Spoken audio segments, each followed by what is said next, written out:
ทั้งบ้านไหนก็ฟังแล้วทำน้องชูเกินเหตุใด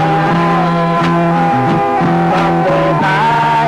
มีเงินคำยาวเมื่อวันหาหักกันบนมา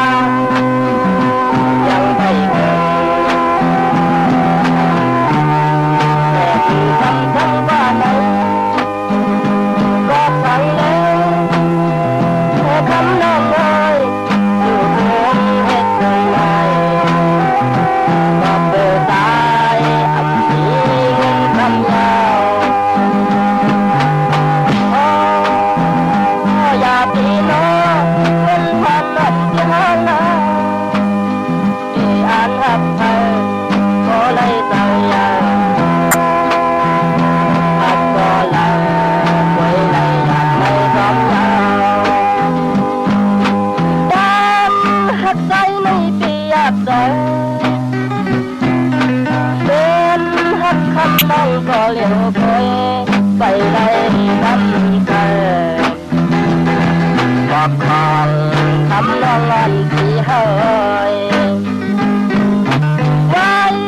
มาวันหนึ่งมันลำยืนขึ้นจังใจเราลืมกว่าแบนทำทางที่แล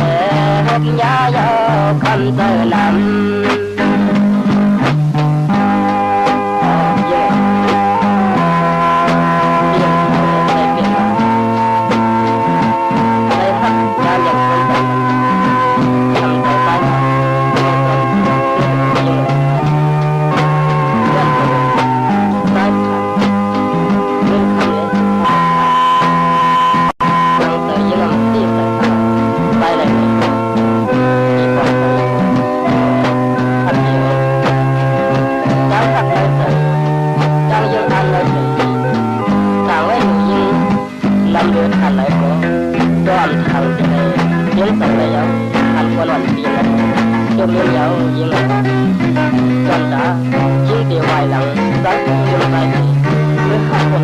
อันว่ากันเลยก็